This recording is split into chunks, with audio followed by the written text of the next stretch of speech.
పాత నిబంధన గ్రంథము క్రీస్తు పూర్వము అమలులో ఉన్నది. దేవుడు మోషే ద్వారా ఇశ్రాయేలు జనాంగాన్ని ఐగుప్తు నుండి విమోచించి కనానునకు యెహోషువ నాయకత్వాన్ని చేర్చాడు. వారిని ఒక దేశముగా ఏర్పరిచి తన నిబంధన వారికిచ్చి తన ధర్మశాస్త్రాన్ని వారికిచ్చి లోకానికి భిన్నంగా బ్రతకండి, లోకం నశించు మార్గంలో పోతోంది, మీరు నా చేత విశేషంగా ఎరుగబడిన వారు, ఏర్పరచబడిన వారు కావున మీరు నా నిమిత్తము ప్రత్యేకించుకొని బ్రతకండి. నేను మీ మధ్యన ఉంటాను, మీతో మాట్లాడుతున్నాను, మిమ్మల్ని పరిశుద్ధపరుస్తాను, మీరు ప్రార్థిస్తే నేను వింటాను, జవాబులు ఇస్తాను. మనుషులందరికీ మీ వలె నేను దేవుడనై మీ పక్షంగా ఉన్నట్లు వారి పక్షంగా ఉంటానని తెలియచేయటానికి దేవుడు ఈ జనాంగాన్ని ఏర్పాటు చేసుకున్నాడు. దేవుడు తన కుమారుడైన యేసుక్రీస్తు ప్రభువు ద్వారా మానవులందరినీ ఏ విధంగా జీవించాలని కోరుకుంటున్నాడో, ఏ నియమముతో జీవించాలని కోరుకుంటున్నాడో, ఎట్టి పవిత్రత, పరిశుద్ధత, నీతి, న్యాయము, ప్రేమను కలిగి జీవించాలనుకుంటున్నాడో చారిత్రాత్మక వర్ణన ద్వారా మనుషులకు ఇవ్వటానికి దేవుడు వీరిని ఏర్పాటు చేసుకున్నాడు. మీరు ఈ సత్యాన్ని గుర్తెరగాలి. అందుకే దేవుడు వారిని ఒక ప్రత్యేక రాజ్యంగా ఏర్పరిచాడు. ఒక ప్రత్యేక రాజ్యం, అనేక రాజ్యాలు ఉన్నాయి. బబులోను రాజ్యము ఉన్నది, అష్షూరు రాజ్యము ఉన్నది, ఫిలిస్తీయులకు రాజ్యము ఉన్నది, సిరియనులకు రాజ్యము ఉన్నది. ఇలా అనేకమైన రాజ్యాల మధ్యన ఒక దేశంగా వీరిని కూడా ఏర్పరిచాడు. ఈ 12 గోత్రాల వారిని ఒక ప్రాముఖ్యమైనటువంటి దేశంగా, పారుతేనెలు ప్రవహించేటువంటి ప్రాంతంలో యెరూషలేము కేంద్రంగా దేవుడు ఏర్పాటు చేసుకొచ్చాడు. కాబట్టి వారు ఎలా జీవించాలి, దేవుని పిల్లలు ఎలా జీవించాలి అనేది చెబుతున్నప్పుడు తానేమై ఉన్నాడో వాళ్ళు గ్రహించటానికి ఉపకరించింది. దేవుడు ఇచ్చినటువంటి ఆజ్ఞలలో మనం ప్రధానంగా చూసినప్పుడు విశ్రాంతి దినము, విగ్రహారాధన నిషిద్ధము, దైవ దూషణ విషయమైనటువంటి ఖండన, ఈ 3 ప్రధానంగా మనకు పదాజ్ఞలలో దేవుని పక్షంగా ఉన్న 4 ఆజ్ఞలు పరిశీలిస్తే అర్థమవుతుంది. ఇవి ఇవ్వటం ద్వారా తానెవరో చెబుతున్నాడు. నా ఇష్టాలు చెప్పటం ద్వారా నా క్యారెక్టర్ నేను చెబుతున్నానన్నమాట. నా క్రియలు చెప్పటం ద్వారా, నా ఆలోచనలు పంచుకోవటం ద్వారా నేను ఎవరిని అనేది మీకు అర్థమవుతుంది. ఒక ప్రేమికుడు తన ప్రేమికురాలతో తన ఆలోచనలు పంచుకున్నప్పుడు అతడు ప్రేమిస్తున్నాడని ఆమెకు అర్థమవుతుంది. ఒక శత్రువు మరొక శత్రువుతో తన ఆలోచనలను అమలుపరుస్తున్నప్పుడు వాడికి శత్రువు అని తెలిసిపోతుంది. కనుక నీవు ఏం చేస్తున్నావో, ఏం ఆలోచిస్తున్నావో అది ఎదుట వాళ్ళకి అర్థమవుతుంది, తెలుస్తుంది. బాలుడు సైతము తన చేష్టల చేత తన యొక్క వికృతత్వాన్ని బయటపడతాడు అన్నాడు. దట్ ఈస్ ట్రూ, సత్యం అది. కనుక ప్రతి మానవుడు తన హృదయాన్ని ఆవిష్కరిస్తూ ఇతరులతో తాను తన హృదయాన్ని తెలియచేస్తాడు. క్రియల ద్వారా, తలంపుల ద్వారా, మాటల ద్వారా వారికి గ్రహింపు వచ్చేట్టు చేస్తాడు. అలాగే దేవుడు కూడా తనను గుర్చిన సమాచారము, తనకి ఇష్టమైనవి, ఇష్టము లేనివి చెప్పటం ద్వారా ఆయన వ్యక్తిత్వం ఏమిటో, ఆయన గుణశీలములు ఏమిటో, ఆయన ఉద్దేశములు ఏమిటో, ఆయన ప్రణాళికలో ఉన్నటువంటి పర్ఫెక్షన్ ఏమిటో మనం తెలుసుకునేట్లుగా చేసి ఆయనతో సహవాసానికి పిలుస్తున్నాడు. ప్రతి ఒక్కరు ఈ సత్యాలు తెలుసుకోవాలి. దైవ దూషణ దేవుడు ఖండించాడు. ఆయన నామమును వ్యర్థంగా ఉచ్చరించిన ఆయన నిర్దోషిగా ఎంచడు. ఆయన ప్రామాణికం వేరు. ఆయనను సేవించాలి.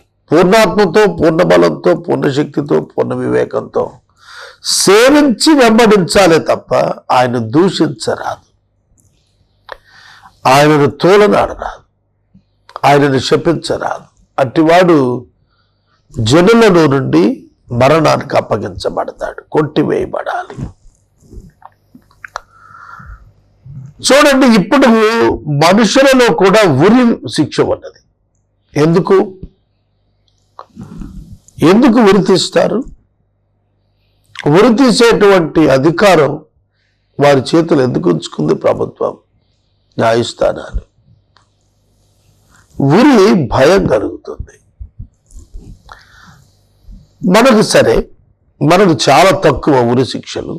కానీ అరబ్ కంట్రీస్లో బహిరంగంగా హైవేస్ పక్కన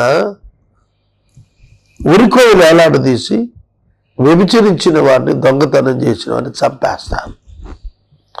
రాబరీ చేసిన వాళ్ళు పట్టుకొని వేలాడదీస్తారు.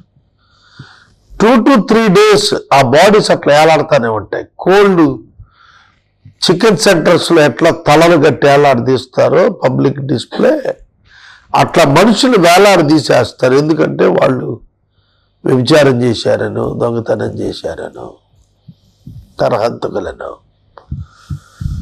చూసే వారందరికీ భయం కలిగేట్టుగా అట్లా చేస్తారు వాళ్ళు. మనుషులు మనమే ఇలా చేస్తున్నాం, దేవుడు ఊరుకుంటాడా?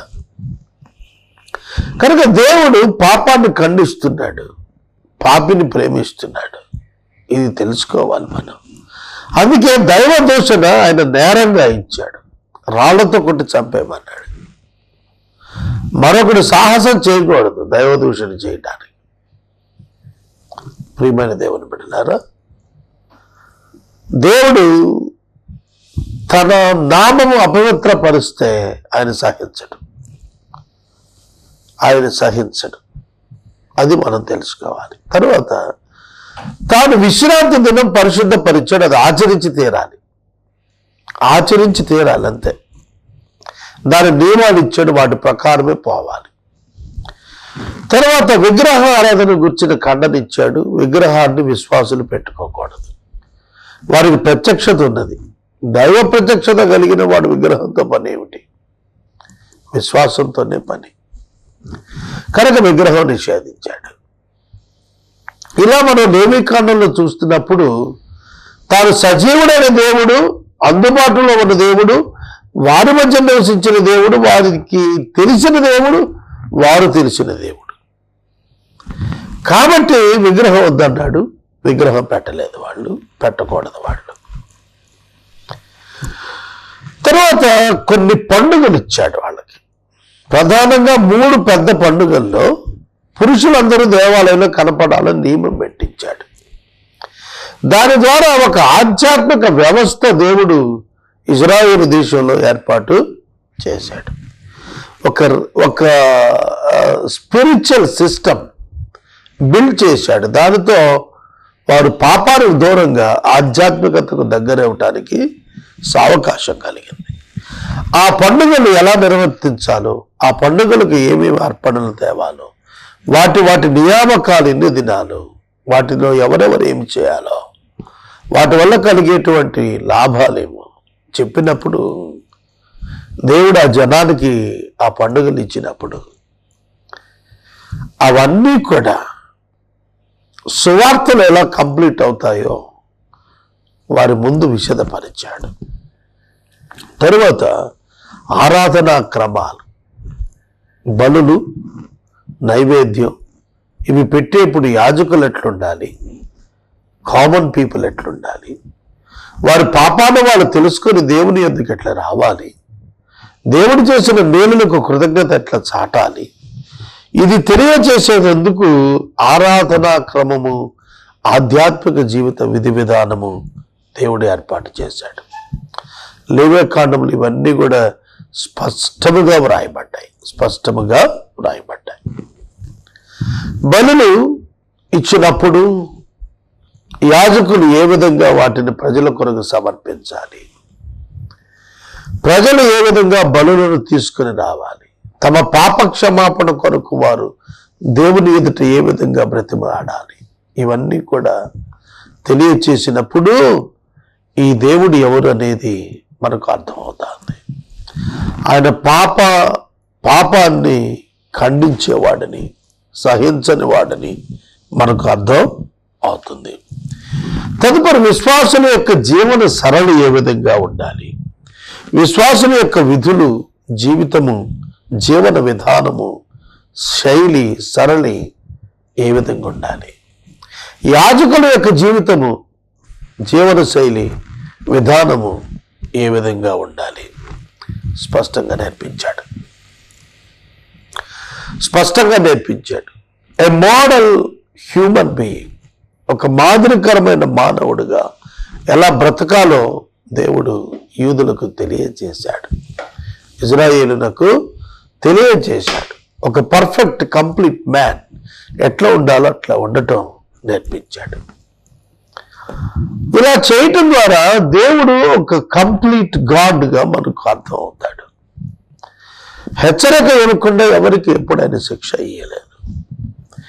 తర్వాత వ్యాపారం ఎలా చేయాలి, తూనికరాలు సమంగా పెట్టుకొని వ్యవసాయం ఎట్లా చేయాలి, పరిగే మిగిల్చాలి, పేదలకు, విదేశీయులకు, పరదేశీయులకు వదిలిపెట్టాలి, ఇలాగున ఏ విధంగా సంస్కరించాలి సమాజాన్ని, ఎన్లైటెండ్ ఫ్యామిలీగా ఎట్లా బ్రతకాలి, ఇవి నేర్పించాడు.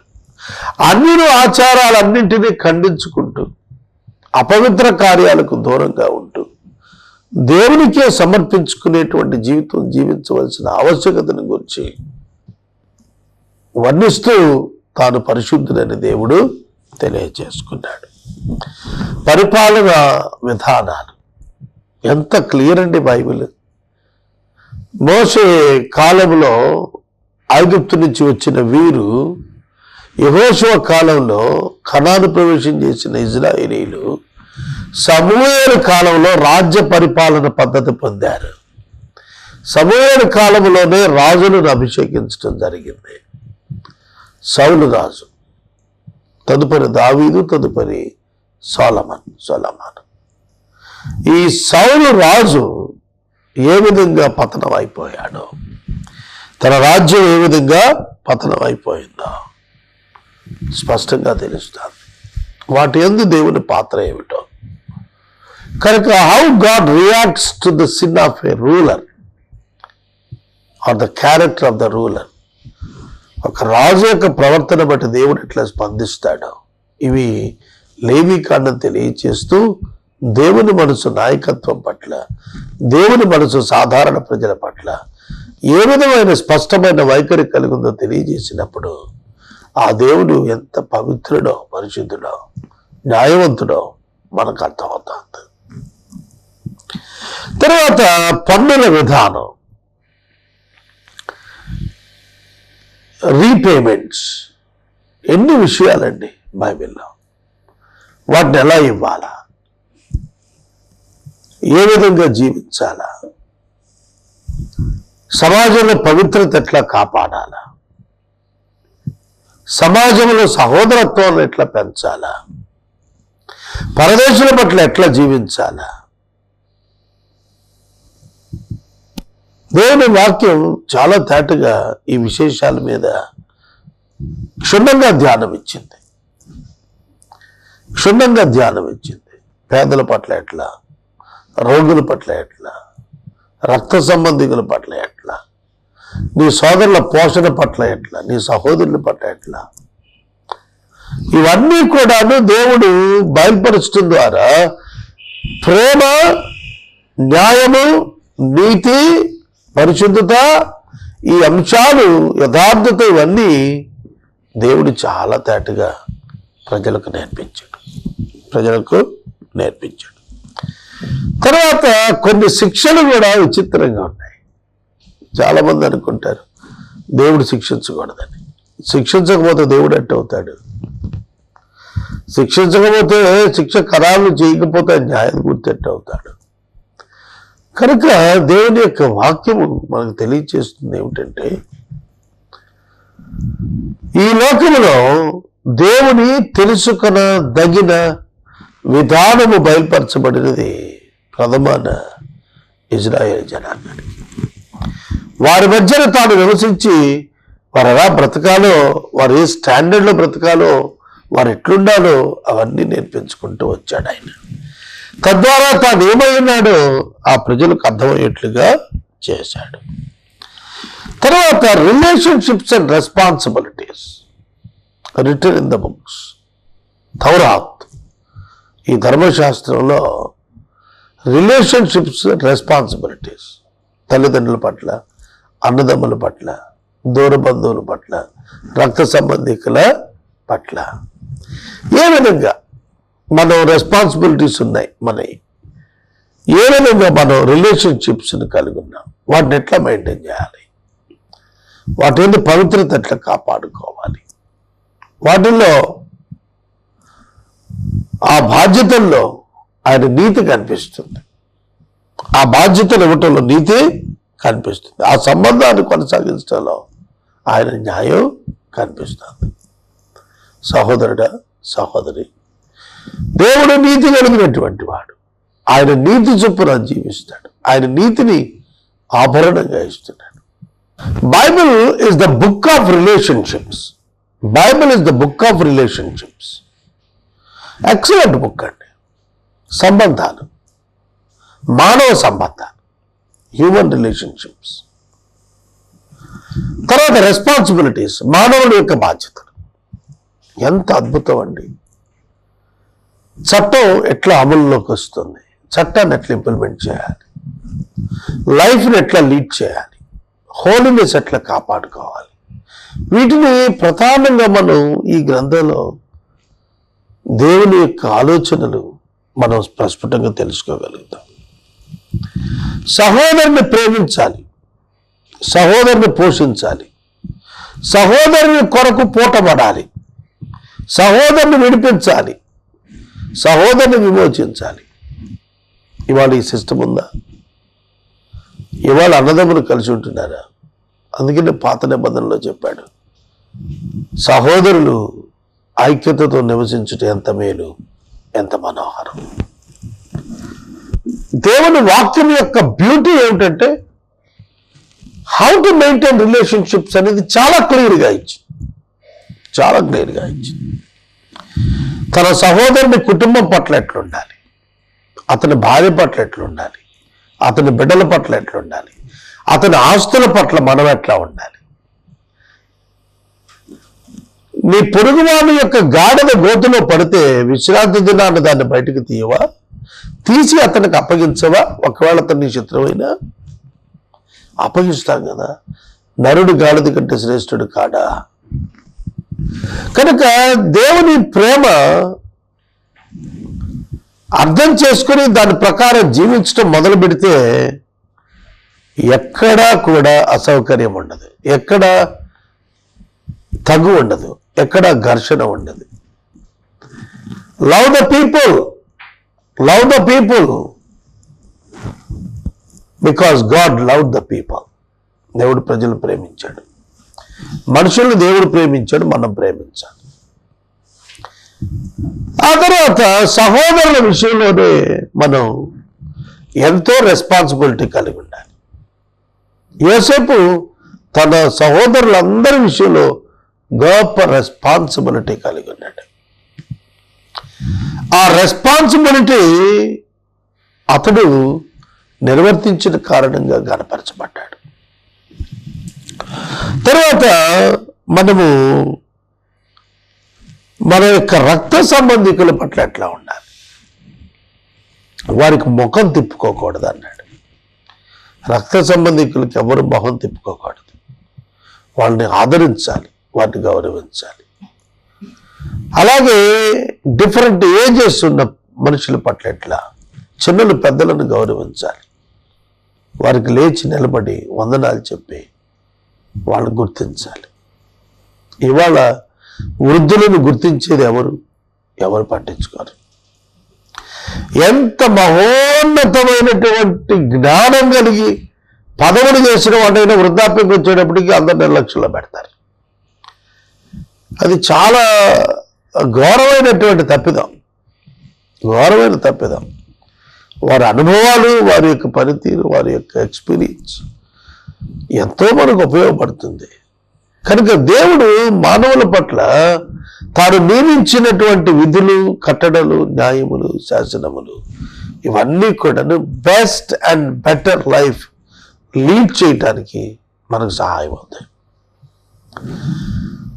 ఒక వ్యక్తి యొక్క అలవాట్లు ఎంతో స్పష్టంగా చెప్పాడు.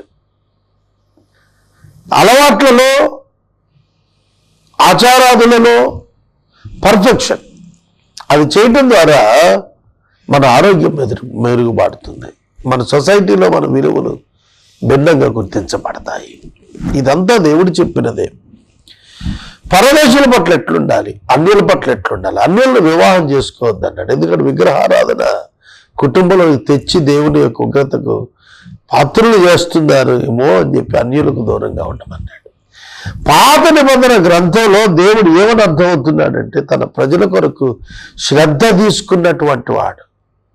ఒక తండ్రి, ఒక తల్లి, ఒక అన్న, ఒక మిత్రుడు ఏ విధంగా తమ రిలేషన్షిప్స్ చొప్పున ఒక వ్యక్తి పట్ల ప్రవర్తిస్తారో అంతకు మించి దేవుడు ఒక వ్యక్తి పట్ల ప్రవర్తిస్తాడనేది మనం అర్థం చేసుకోవటానికి దేవుడు ఈ గ్రంథాన్ని ఇచ్చాడు. ఈ గ్రంథంలోని వివరాలను మన కొరకు రాయించాడు. సోదరుడా, సోదరి, పరిశుద్ధ లేఖనాలను కనుక మనం పరిశీలన చేస్తున్నట్లయితే రిలేషన్షిప్స్ అండ్ రెస్పాన్సిబిలిటీస్ మీద మన డే టు డే లైఫ్ ఆధారపడి ఉంటుంది. మన అనుదిన జీవితం ఎప్పుడు కూడా దేవుని పట్ల, మనుషుల పట్ల మన ప్రవర్తన, మన స్పందన, మనం అటెండ్ అవటం, వాళ్ళు మనకు అటెండ్ అవటం, వీటి మీద ఆధారపడి ఉంటుంది. కనుక మనం మనిషిగా జీవిస్తున్నప్పుడు దేవుడిచ్చిన విలువలు కాపాడుకోవాలి. విలువలు లేని వ్యక్తి ఒక వింత పశువే, ఒక అజ్ఞాని అన్నమాట. అలా ఎన్నడూ కూడా మనం ఉండిపోవటానికి వీలు లేదు. జీవన విధానం, జీవన శైలి దేవుడు ఏర్పరిచాడు. యాజకులు ఎట్లాగా, సామాన్యులు ఎట్లాగా, రాజులు ఎట్లాగా, ఈ డిస్టింక్షన్స్ అన్నీ కూడా దేవుడు రాయించాడు. వాటి ద్వారా తాను మనుషులకు ప్రత్యక్షం అవుతూ వచ్చాడు. మానవుడు నిర్వర్తించవలసినటువంటి విధుల విధానం, శాసనాలు, కట్టడలు ఇవన్నీ పెట్టాడు. వాటన్నింటి ద్వారా కుడి ఎడమలకు తొలగిపోకుండా నీతిగా మానవులు నడుస్తారని దేవుడు ఆశించాడు. తర్వాత మన యొక్క ఆదాయ వనరులు, వ్యాపారాన్ని గురించి కూడా చాలా స్పష్టంగా మాట్లాడాడు. వ్యాపారాల దగ్గరికి వచ్చాడు. వ్యవసాయం, వ్యాపారం, పశు సంపద, వీటి విషయాల్లో ఏ విధంగా జీవించాలో చాలా తేటగా బైబిల్ జ్ఞాపకం చేసింది.